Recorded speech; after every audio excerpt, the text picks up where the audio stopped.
Ti nakita na problema, may amin na po, may salaing na problema na nakita ko, no? Siyempre, yung housing project, isa yun. Uray, dakil ti lugar mi, napintas. Siyempre, kailangan namin masoning being tourism destination. May guyod mi, dagiti tao na talagang walang dissenting pamamahay. Yun ang isa kong project na hindi natuloy. Sasapay ko makabalik ako bilang mayor. Ako na yung magiging ina ng ili. So, aduti marami din mi, lalo na kung alam natin si Apo BBM ay magiging sana matuloy na magiging presidente ng Republika ng Pilipinas, isang Ilocano, tubong Ilocano, at dayaw tayo, lahat yan maihingi natin sa kanya yung mga pangangailangan. Sa paglakad ko, pag-ikot ko sa mga barangay, una yung housing, kailangan housing project talaga makita. Pangalawa, siyempre as usual, basic tayo, yung common services, yung health issues, yung mga dapat na ipatupad sa yung mga madagdagan yung doktor sana. Iisang doktor namin, Dennis. Dapat man lang dalawa, merong lumalabas, merong maiiwan to decide things. Kasi maayos naman ngayon, pero kung madagdagan yun sana, kung kakayanin ang pondo namin, makakakuha kami ng isang doktor namin. At dalawa ang doktor na nagmamistulang gabay sa mga taong may sakit. Di na kami nagpapadala pa sa malayong lugar.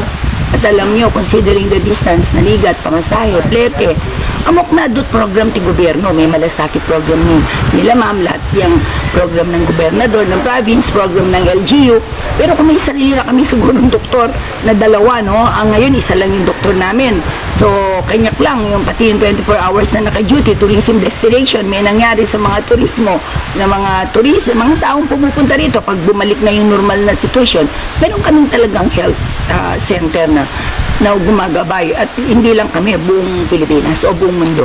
Yan, sa yon. Makatlo na nakikita na problema, siyempre hindi ko alam kung anong pag-uusapan dito, yung kuryente. Bakit naman? Papractice? Hindi lang yun, mahal ang kuryente namin, kami yung host municipality.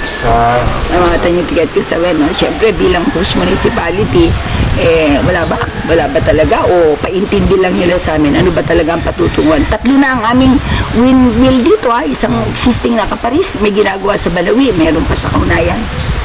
So yun lang naman yun bilang host municipality, kung anong maiteknika dagiti tao. Gusto ko kung abang umaangat, kaganda rin ang buhay ng tao, uluwang. Pangatlo, siyempre livelihood, yung TESDA, edukasyon. Iba kasi pag may edukasyon, pag walang alam yan, hanggang kontento na lang sila. At saka palagsakin mo siyempre yung marami. It's a connection actually, interconnection. Yung Manalod, dapat mo yan, ang Kalap, Yatlan.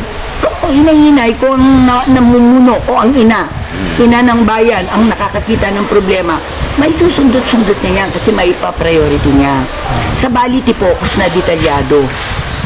Hindi naman sa sinasabi ko yung mga lalaki, no, Puerto de los Venos.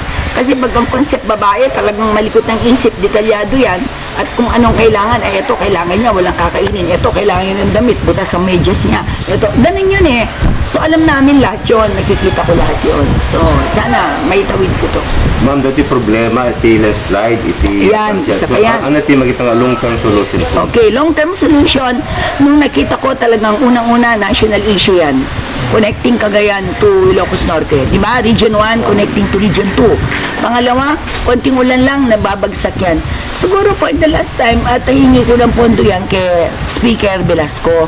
At yan ay pinaubayan nila na ponduhan. 998 nandyan sa, hindi ko ba pinakita yung dokumento. It was approved and I was notified. Ang problema ngayon, syempre, tagnan natin mabuti ang programa yan. Hindi lang yung kung sinong kontraktor, sinong kikita. Sorry At tingnan natin dito, sino talagang makakagawa ng tamang sistema, tamang program of works na hindi paulit-ulit. I-share to na natin. Total, kung naponduhan na yan, itama na natin. Kumbaga sa gusto ko lang malaman, ano ba talaga sa nasubok ko ngayon, ginagawa, nakakabit, mababaklas. Then, magla-landslide. Uulitin na naman ng kontraktor. Babalik na naman. Wala nang katapusan. So, marami tayong magagaling na ininyero sa national. Marami tayong mga magagaling na mga structural engineer, kung ano pa man yan, tumulong ng national. Kasi national issue to Apo Dennis, ano po ito kumbaga, hindi lang yung barangay Pansyan Pasaling ang apektado, buong Luzon. So, sapay ko mabigyan ng pansin po at yaman na kunay niya po, Speaker Velasco, siyempre dinagdag ko na. Siya yung ni-request ko para magpondo.